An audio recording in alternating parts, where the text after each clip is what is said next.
as usual, I try to watch Monday Night Raw and SmackDown. No matter how bad they are week to week, I usually just hope at least there's something substantial, something sustainable, and something good that we can go off of, because I'm a true fan of pro wrestling. So I've always been trying to be the one to kind of not look for the positives or negatives, just going as neutrally as possible, because you have the best experience when you don't expect much. But even tonight, the Raw after Backlash 2026, when I tell you that nothing on this show made any type of sense, nothing capitalized off of what we saw on Backlash either. Nothing made any sense on the show, and it's just kind of crazy to me, because this is following a pay-per-view. So after we get stars walking in like EO and Oba, my thing is they start off the show with Roman Reigns and Adam Pearce, and then Adam Pearce tells one of the guys to get Roman's title or whatever. But the thing is, which makes zero sense, is that they have security for Obafemi and Brock Lesnar, and all Brock Lesnar and Obafemi did for a couple weeks when they weren't even touching each other was just look at each other and be in the same ring. Security, everybody was pulling them apart. But then you get Jacob Fatu and Roman Reigns coming to blows, and it takes forever for them to. It takes forever for them to get there, and then to the point where Roman Reigns is being spammed by the Tongan Death Grip by Jacob Fatu, and it takes forever for Jason Jordan and the rest of the gang in production to show up. That's a huge plot hole. So then Roman Reigns gets his title from Adam Pearce, and he walks to his locker room. But something else that made zero sense is that Braun Breaker just came off of his. No, it's like every single segment in this show had something that made no sense about it, and it's to the point to where it was just everything on the card was consecutive slop, nonsensical slop. It wasn't just every now and then something didn't make sense. Nothing made sense on the show. Braun Breaker came off of the biggest win of his entire career so far, over Seth Rollins at Backlash, and he said no words on the show. Nothing about, well, I beat Seth or so-and-so, who's the best now? Nothing. Logan Paul and Austin Theory talked. Paul Heyman talked. Braun Breaker didn't talk. Why? I don't know. He could have easily rubbed in his victory over Seth Rollins, because that was a victory that he very well needed. But he said no words. Wasted opportunity, didn't capitalize on it. Interesting. That's very stupid to me. And I know someone's going to say, well, to be fair, Paul Heyman is the mouthpiece, but Paul Heyman didn't beat Seth Rollins in their first encounter together on the main roster. Seth Rollins beat Braun Breaker in NXT, and Braun Breaker beat Seth on the main roster at Backlash, and he said nothing afterwards. Imagine if me and Obafemi were in a rivalry and I get the best of Obafemi on a pay-per-view at Backlash. You guarantee, even if I do have a manager, I'm not just going to stand there doing the mannequin challenge 10 years after it was cool. And I don't understand. So then Austin Theory talks about how the only reason why Montez Ford showed back up was because Bianca can't pay the bills anymore. So then Street Profits come out, and pretty much Montez is like, yeah, you're right. I am here because my wife can't pay the bills anymore. And then Austin Theory says something like, yeah, well, the only cool thing you've done in the past 6 months was through a baby shower. Logan Paul says, yeah, well, the Street Profits are old news. And then another thing that makes no sense is that Joe Hendry is a single star, but it just proves that they had nothing for them, bro. Like, Triple H he fired a bunch of tag teams and then let the New Day go and I mean the New Day walked out on their own because they're going to get lowballed. So the New Day is gone. Triple H handpicked the tag teams to go. So that's like gone. The Vikings are down in AAA because Triple H buried them. So they had to go somewhere else. Which I'm glad that they did because usually the Undertaker takes talent that Triple H heavily botches and then he puts them in roles that they're relevant in. It was this report about, well, the Street Profits are being kept off TV in order to renew their characters creatively, but they were kept off TV for like what felt like a year or two, and then you have nothing for Joe Hendry when you call him up to the main roster. You have nothing for the Street Profits, and you had nothing for the Street Profits. So okay, well we'll just put the Street Profits and Joe Hendry together. Joe Hendry has no business being in the tag team division. The dude is not a tag team wrestler. He's a single star. And if anyone tries to argue the difference, I don't know, man.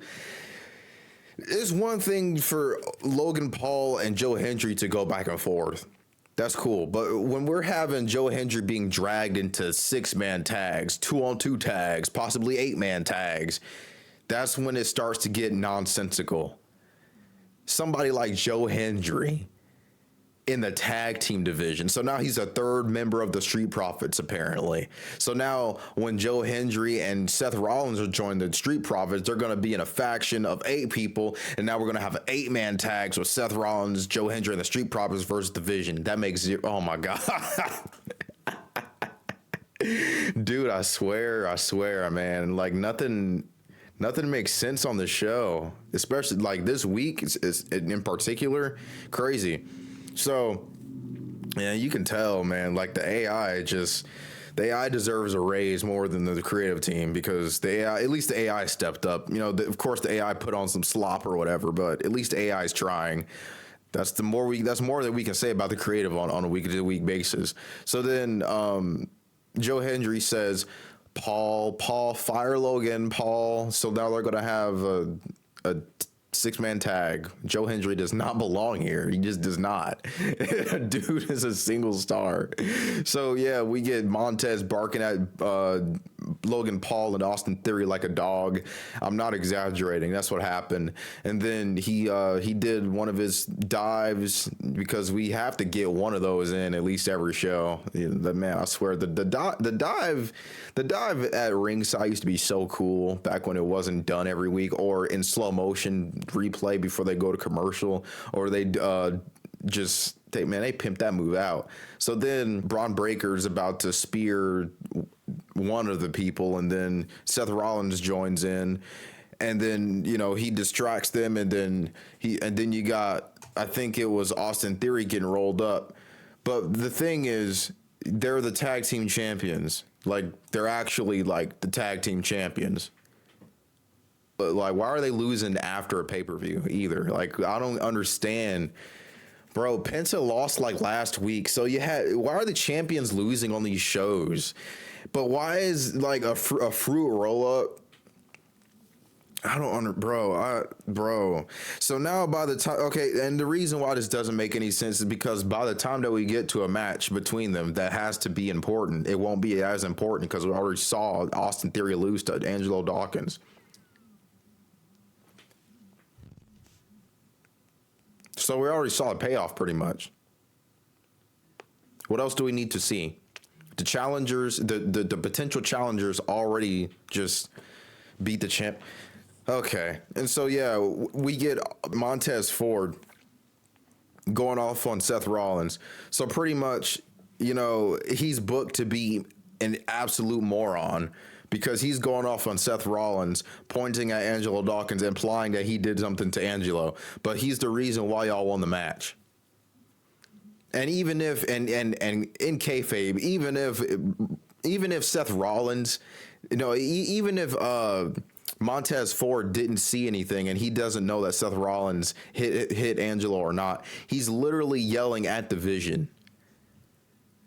like the booking, the booking is so weird tonight. So then we get El Grande Americano, and the mask on on Brutus is so crooked. You know, it's a mockery of lucha libre. You know, it's very tasteless in my opinion to have American made as luchadors now. This is kind of it's kind of depressing in a way. Not gonna lie, like his mask isn't even like they didn't even try. We're turning lucha libre into a meme now. Like this is where we are in 2026. So then, as usual, because there's no creativity in this company, but especially like the AI, I'm just gonna stop with the AI jokes because it's clear that if the company, if the creative needs AI, they all need to be fired. We have a heel who is Americano, Frappuccino latte, and he's talking to Adam Pearce, and then Dominic Mysterio comes up, you know, and then they have a beef. But there's only one problem here: they're both heels. Both of them are bad guys. But also, the point that I made recently is that since WWE doesn't have any storylines and they don't know what to do with certain people, in order to give them TV time, instead of building a story or something, what they'll do is, okay, somebody's talking to Adam Pearce. Wrestler A is talking to Adam Pearce. So wrestler B comes up, interrupts their conversation. Wrestler A doesn't like that they're being interrupted. So then wrestler A challenges wrestler B to a match. They have that match with no story, and then leads to no follow up, no nothing, no nothing. Just and then they don't even interact with each other after that. It's just over. It's just a match just because you interrupted my sentence. This is what we to see, and the sad part is like it sounds like negativity, but I'm just like saying what happens. It's not even me being negative. It's just me just like is what's happening in front of our eyes. If someone tells what happens and it sounds like negativity, that's when you know, hey, this probably is not the best thing. So yeah, for the first time ever, we're gonna get the AAA Mega Championship.